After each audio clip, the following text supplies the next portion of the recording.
चित्त में याद रखता है, चित्त में याद जमा रहती है, फिर अहंकार सारी क्रियाएं करवाता है।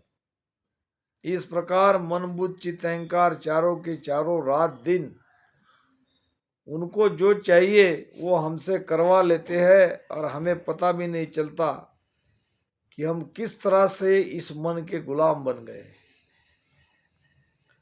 काम क्रोध लोभ मन लालच पल पल आन सतावे, पल पल में यह सताती है। जे मैं भजन, जब मैं भजन में बैठता हूँ, भगवत को थापू, भगवान का नाम लेने बैठता हूँ, भजन करने बैठता हूँ, तो ये दुगने आते हैं। पहले जो आते थे भजन न करते समय, उससे दुगने आने लगते हैं। एक व्यक्ति गया एक गुरु के पास, कहने लगा तुम इतने बड़े पहुंचे हुए महात्मा हो, मुझे तुम्हारा शिष्य बनाओ। महात्मा जी ने कहा बन जाओ, इसमें क्या है। नहीं नहीं, ऐसे कैसे बन जाओ।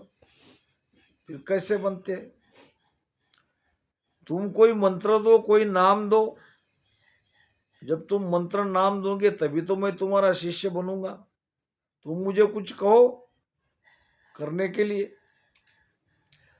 महात्मा जी ने कहा ऐसा तो मैं कुछ करता नहीं, मेरे पास न नाम है न मंत्र है, मैं तो केवल चुपचाप बैठे रहता हूँ। नहीं नहीं नहीं, ऐसे चुपचाप बैठने से आप इतने बड़े महात्मा हो गए? आपके पास जरूर कुछ न कुछ है, तुम देना नहीं चाहते हो। महात्मा जी ने कहा अरे भाई सच में मैं कह रहा हूं, मेरे पास कुछ भी नहीं है। न मैं किसी नाम का जप करता हूं, न कोई मेरे पास मंत्र है। मैं तो अपना बैठे रहता हूं और बैठने बैठने से आनंद आता है, मैं खुश हूं। नहीं नहीं, मुझे भी तुम्हारे जैसे बनना है, मुझे नाम दो।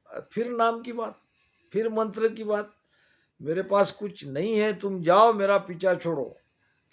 अब पकड़ ले उसने पैर, जब तक तुम मुझे मंत्र या नाम देते नहीं मैं तुम्हारे पैर छोड़ता नहीं। अब मरता क्या नहीं करता। पैर छुड़ाने के लिए उसने कहा ठीक है ठीक है ठीक है भाई चलो। फिर उस व्यक्ति ने कहा आप कैसे मान गए? अगर पैर नहीं पकड़ता तो नहीं मानने वाले थे। पहले तो मना कर रहे थे, कोई मंत्र नहीं, कोई जाप नहीं, कोई नाम नहीं। अब कैसे मान गए?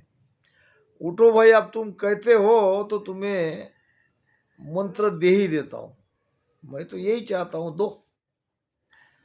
घर पे जाओ और बंदर का ध्यान मत करो। मंत्र कौन सा दिया? घर पे जाओ, बंदर का ध्यान मत करो। बस यही मंत्र है? हाँ यही मंत्र है। बड़ी खुशी से उसने कहा कि आज से तुम मेरे गुरु, मैं तुम्हारा शिष्य। तुमने मुझे मंत्र दिया, बड़ी कृपा करी, दर्शन किए, चला गया अपने घर पे। अब बैठा तो क्या कि गुरु महाराज ने कहा है कि बंदर का ध्यान नहीं करना। अब ये बैठा ध्यान में, न कुछ मंत्र, न सांस उसास में, न कोई जपना, न कोई करना। एक ही बात याद रखी कि गुरु महाराज ने कहा है कि बंदर को ध्यान नहीं करना। ऐसा कहते ही बंदर आने लगा ध्यान में। बंदर दिखाई देने लगा। आग बंद की, खोल के देखा तो बंदर नहीं, कुछ नहीं। और बंद किया, आग खोला, बंदर का ध्यान नहीं करूंगा। नहीं किया तो भी बंदर आ गए। धीरे धीरे ध्यान जब गहरा हुआ तो कई बंदर आ गए, कोई छोटा कोई बड़ा। कोई पेड़ पे कूद रहा, इस डाली से उस डाली पे, उस डाली से उस डाली पे, चारों तरफ बंदर ही बंदर। मनुष्य का ये स्वभाव है, मन का ये स्वभाव है, जिस चीज को हम अंदर से नकारते हैं वही चीज हमारे सामने आके खड़ी हो जाती है। जिसको भूलने की कोशिश करते हैं वही याद आने लगती है। ये मन का स्वभाव है। अब बहुत परेशान इन बंदरों से। कोई दांत निकाल रहा है, कोई हंस रहा है, कई बंदर, बंदर ही बंदर, इधर बंदर उधर बंदर, इधर चारों तरफ बंदर ही बंदर। परेशान हो गया बंदर को देखते देखते। एक ही दिन में भागा संत के पास, महात्मा जी ये आपका मंत्र ले लो, नहीं चाहिए मुझे, मैं पहले ही ठीक था। ये बंदर मुझे जीना नहीं देंगे, चारों तरफ मुझे बंदर ही बंदर, बंदर ही बंदर दिख रहे हैं। ये मंत्र मुझे नहीं चाहिए और नहीं मुझे कुछ बनना है। महात्मा जी ने कहा, मैंने तो तुम्हें पहले ही कहा था। अरे ये भी कोई मंत्र है? ये भी मंत्र नहीं है। मैंने तो पीछा छुड़ाने के लिए तुम्हें कहा कि बंदर का ध्यान मत करो। और मनुष्य का स्वभाव है, जिसका ध्यान नहीं करने का वही करेगा। हम सिटी में जाते हैं, क्या लिखा रहता है?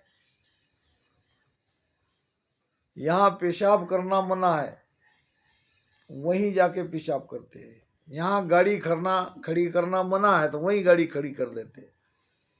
स्वभाव है मनुष्य का। भीड़ भाड़ में नहीं जाना चाहिए तो भीड़ भाड़ में ही जाते हैं, क्योंकि ये मन मानता नहीं है। मन के अंदर जो निगेटिविटी आप डालोगे वही वो करेगा। तो महाराज कहते हैं, लाख कोस परे पुरुष पठाऊं, देश विदेशा फेरू। एक पल में मैं सबको लाखों कोस दूर भेज देता हूं। इस देश से उस देश में वो चला जाता है, मेरे ही कारण, मेरे ही विचारों के कारण। मेरे बस सकल जग नाचे, ये सारा जग मेरे बस में है, मेरे अधीन है। बाजीगर का बांदरा, यूं यूं मन के हाथ। ये यूं मन के हाथ कैसा है? बाजीगर के, बंदर के जैसा। बाजीगर जैसे बंदर को नचाता है और बंदर नाचता है, खेल करतब दिखाता है। हमारी डोरी, हमारा सूत्रधार मन है और हम मन के हाथ नाच रहे हैं। मन जैसा कहता है वैसा करते जा रहे। नाना नाच रचाए के राखे अपने साथ। नाना प्रकार के ये नाच नचाता है। बंदर के जैसी हमारी हालत इस मन ने कर दी। राखे अपने साथ, अपने बस में रखता है। महाराज कहते हैं कि मैं मन से न्यारा मत चालू। मैंने मन का नहीं माना, मैं मन से अलग मत का उपाय खोजा, वो सुमिरन का उपाय खोजा। मेरे बस सकल जग नाचे, दावा सबले घेरू। यानी सबको मैं घेरता हूँ, सब मेरे बात मानते हैं, सब पर मेरा दावा हुकुम है। मोसू जोर किया नहीं जीते, आद अंत में कोई। चार दिन को हूँ हट करेला, नेचे मोह बस होई। भाई ये तो बात बड़ी सत्य है। महाराज के वचन सत्य वचन है। बिल्कुल ये बात महाराज जो कह रहे हैं, मोसू जोर किया नहीं जीते। मन को कैसे जीतोगे? कितना भी जोर लगाओगे, विचारों से अलग कैसे होगे? विचार तो आते ही रहते हैं, छोटे बड़े, अच्छे बुरे। मन किसे कहते हैं? जो वर्तमान में नहीं रहता वो मन। मन कभी भूतकाल में ले जाता है। 3 प्रकार के काल है, समझते हो आप? अभी वर्तमान चल रहा है, वर्तमान में हम जी रहे हैं। हमारा भूतकाल पीछे चला गया, छूट गया।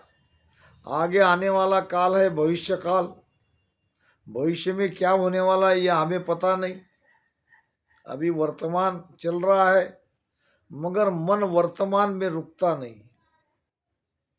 या तो वो भविष्य के बारे में सोचता है, या जो बीत चुका है उसके बारे में उसे याद करता है। भूतकाल, पास्ट टेंस। मन वर्तमान में जीता नहीं, मन वर्तमान में रहता नहीं, अभी का उसको मंजूर नहीं है, आगे की सोचता है, आगे का प्लान बनाता है। ये जो आशा है, ये आशा मन ही की तो है, मन ही तो आशा करता है। महाराज कहते हैं ना, आशा तजनी आस होय, भगति नर कीजे, आशा तजनी आस होय, भगति नर कीजे, तीन लोक सुख छाड़ के, चरणाचित दीजे, तीन लोक सुख छाड़ के, चरणाचित दीजे, सपना जो सुख जुग का, मत भूलो भाई, सपना जो सुख जुग का, मत भूलो भाई, माया ठगणी लार है, मत डूबो कोई, माया ठगणी लार है, मत डूबो कोई, आशा तजनी आस होय, भगति नर कीजे, तीन लोक सुख छाड़ के, चरणाचित दीजे, बख माया का जोर है, नाना विद घाता, बख माया का जोर है, नाना विद घाता, सिमरण बिन संसार में, सब माया की बाता, सिमरण बिन संसार में, सब माया की बात, आशा तज नीर आस होय भगति नर कीजे तीन लोक सुख छाड़ के चरणाचित दीजे आशा तज नीर आस होय। तीन लोक के सुखों की आशा करना, जो ये मन आशा करता है, इसी के कारण हम दुखी हैं। सुखी रहना चाहते हो तो आशा मत करो। जैसा है, जो स्थिति है, उसमें जीना सीखो, वर्तमान में रहो।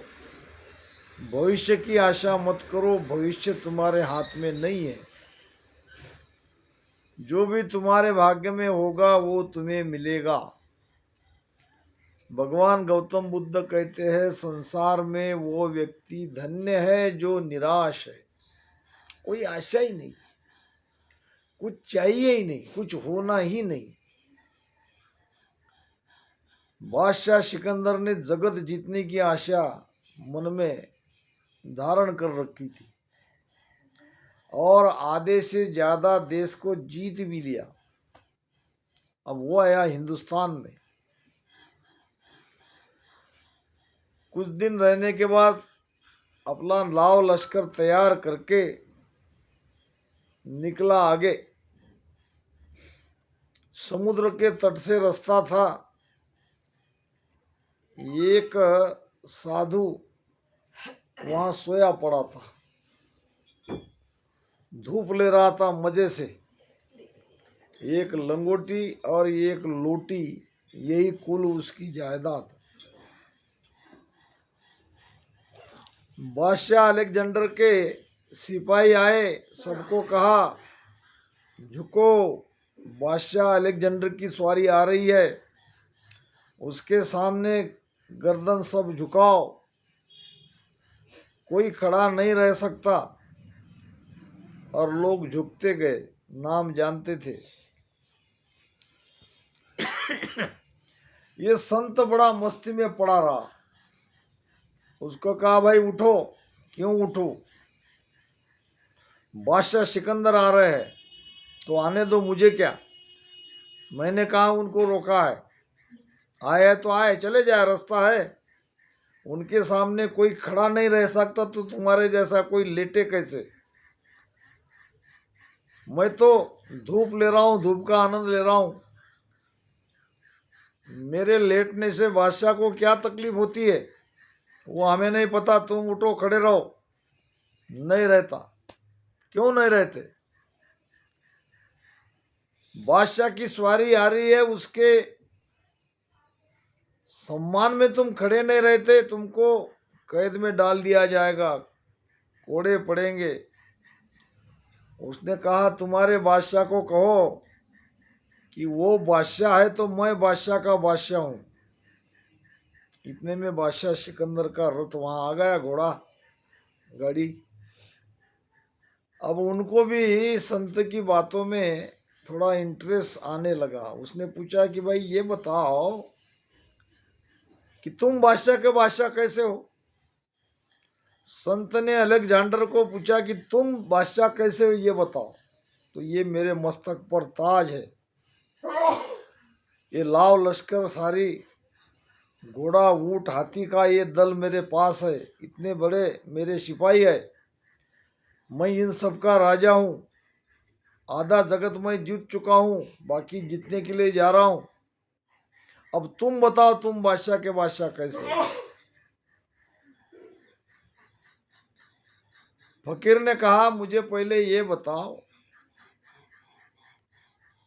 कि अब तुम कहाँ जा रहे हो? तो बचे हुए देश से युद्ध करूंगा, उनको जीतूंगा, मुझे जगत का राजा बनना है। अच्छा ठीक है, मान लो आपने आधे देश को तो जीत ही लिया और बचे हुए देश को आपने जीत लिया, फिर क्या? फिर क्या मैं बादशाह बन जाऊंगा सारे जगत का? हाँ बादशाह बन गए, मान लिया मैंने जगत का बादशाह बन गए। आगे क्या? आगे फिर तुम्हारे जैसे ही मैं आराम से सोऊंगा। फिर संत ने कहा बादशाह, अब यही तो सिद्ध हो जाता है कि मैं बादशाह का बादशाह कैसा हूं। तुम्हारी भी सोने की चाहना है और मैं तो अभी सोया हुआ हूं, मगर तुम चैन से कब सोओगे? जब तुम बादशाह बनोगे सारे जगत का, कुछ देश बाकी है उनको जीतोगे, तब तुम मेरे जैसा बनोगे। और मैं तो अभी सोया हूं निश्चिंत, तो मैं बादशाह की तुम बादशाह, ये बताओ। तुम तो ये सब करने के बाद मेरे जैसा होने की सोच रहे हो, या हो सकता है तुम्हें तब चैन की नींद आए ना आए, क्योंकि कई लोगों को तुम मारोगे, काटोगे, ये भी हत्याएं तुम्हारे सिर पर लगेगी। और ये कर्म का बोझ लिए तुम जब सोओगे तो तुम्हें अच्छी नींद आएगी कि नहीं आएगी ये भी पता नहीं, जबकि मैं मस्ती में सो रहा हूं। इतना सब चक्कर काटने के बाद तुम मेरे जैसा बनने की कोशिश कर रहे हो, जबकि मैं अभी बना हूं, इसलिए मैं बड़ा हूं। तो बादशाह सिकंदर ने उस संत की बात मान ली और कहा कि इनको कोई छेड़े नहीं, अगर दोबारा मुलाकात होगी तो जरूर इनसे कुछ न कुछ ज्ञान लेंगे। तो सपना जू जग सुख का, जगत का सुख एक सपने जैसा है, जगत ही सपना है। तो जगत का सुख सपने में जैसे मिलता है और फिर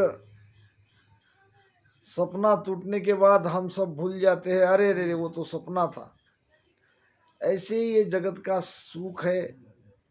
सपने में कुछ पल का सुख मिलता है, जगत में कुछ वर्षों का सुख मिल रहा है। अंतर केवल इतना ही है, सुख में कोई अंतर नहीं है। सुख लेने वाला सपने में भी हम ही है, तो अभी ले रहे वो हम ही है, मगर ये जरा ज्यादा कुछ वर्षों का है, वो कुछ पलों का है। दोनों में सुख कोई अंतर नहीं है। जब मृत्यु का समय आएगा, जब छोड़ के निकल जाना पड़ेगा, तब पता चलेगा अरे हमने तो कुछ नहीं किया, न भगवान का नाम लिया, न सत्संग में गए, हम तो बेकार में ये माया के पीछे लग के अपनी अमूल्य आयु बर्बाद कर दी। अब सामने यमदूत दिखाई देते हैं, जाना पड़ता है बड़े दुखी अंतकरण से। तो जगत को समझो, जगत में रहो, इसलिए रहो कि भजन भक्ति करने के लिए हमको जीना है, और जीने के सब साधन जुटाओ, पेट भरने के लिए काम धंधा करो, सब कुछ करो, मगर मन को भजन में लगा के रखो। चित्त में भजन रहते नहीं, चित्त में याद रहती है, चित्त भजन में लगा रहना चाहिए। थोड़ी देर इधर उधर काम किया, समय मिला तो मन को भजन में लगा के रखो, क्योंकि ये जगत सपने के जैसा है, जगत में सपने के जैसा सुख मिलता है, इसमें मत भूलो। ये माया है, ये माया का देश है, तीन लोक में माया का राज चलता है। माया ठगनी है, माया सबके पीछे पड़ी है। इस माया में डूबो मत, माया के सुख में डूबो मत, अपने आप को पहचानो, उस देश में जाओ जिस देश में जाने के लिए तुम्हें मनुष्य जन्म मिला है। एक संत थे, रास्ते पे खड़े हुए और रास्ते पे काफी बड़ा खजीना पड़ा था, अमाप। और संत रास्ते से थोड़े बाजू में ऊंचे पहाड़ी पर खड़े होकर लोगों को कहते, हट जाओ हट जाओ हट जाओ, जो रास्ते पे धन पड़ा है उसे छुओ मत, वो माया है, वो डाकिनी है, उसके छूते ही तुम मर जाओगे। अब रास्ते से चलने वाले बहुत लोग संत की बात को विश्वास रख के बिना धन को छुए निकल जाते थे। जब भी कोई मनुष्य आते दिखता, संत और आ जाते, कहते हटो हटो हटो, ये माया है, ये डाकिनी है, तुम्हें लूट लेगी, तुम्हें जीत लेगी, तुम्हें मार डालेगी, यहां से हटो, उसको छुओ मत। अब 4 चोर आए, वो निकले थे चोरी करने के लिए। देखा तो सामने कितना बड़ा धन पड़ा है। उधर से संत चिल्ला रहे, जब ये चारों को वहां रुकते देखा, अरे भाई भागो भागो भागो। चारों ने कहा, भाई क्यों भागे?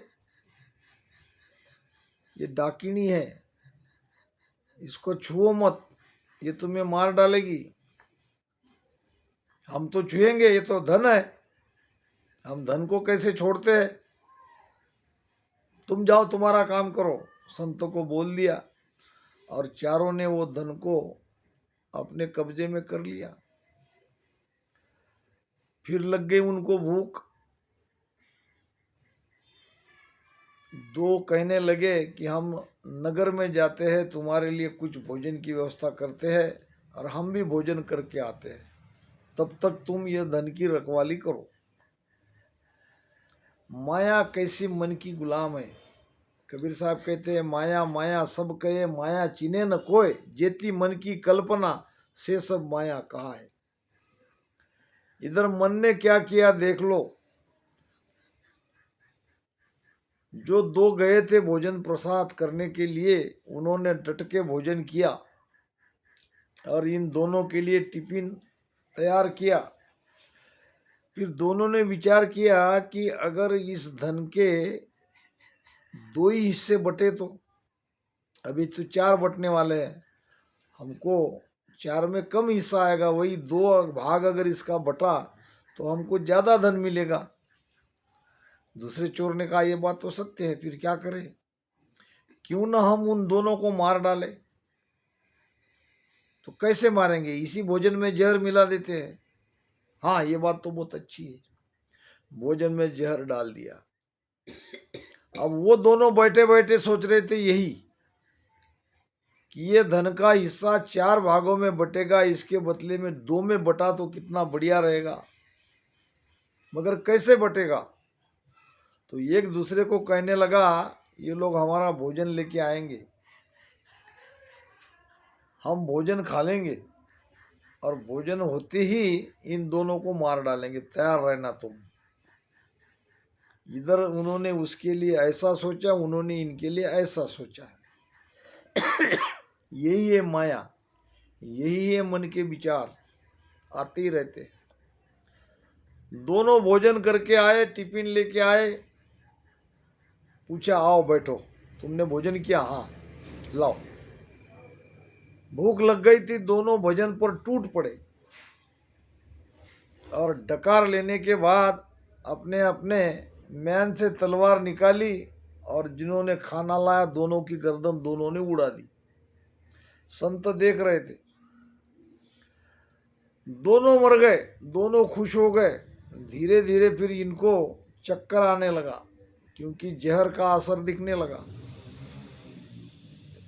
फिर वो छाछ निकलने के लगी मुंह से। दोनों समझ गए कि हमारे साथ धोखा हुआ है, इन्होंने भोजन में जहर मिलाया है, अब हम भी नहीं बचने वाले। हमने उनको धोखा दिया, उन्होंने हमको धोखा दिया। थोड़ी देर में वो दोनों भी मर गए और ये दोनों भी जहर का असर जब ऊपर चला जाता है मस्तिष्क में तो मर जाता है। इस तरह से चारों के चारों मर गए। संत और चिल्ला रहे थे, भागो भागो, इनको छुओ मत, देखो इन्होंने छुआ तो चारों को चारों मरे पड़े हैं, ये तुम्हें भी मार डालेगी, ये माया है, ये ठगनी है।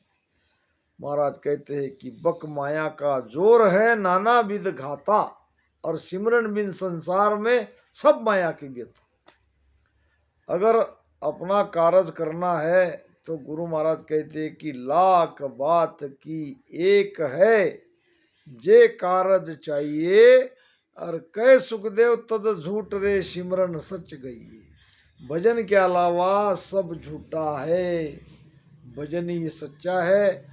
अगर आपको बंधन से मुक्त होना है, आत्मा परमात्मा में मिलानी है, उस परम आनंद की प्राप्ति करनी है, तो झूठ को छोड़ो और भजन ये सत्य है, सत्य को पकड़ो। इन्हीं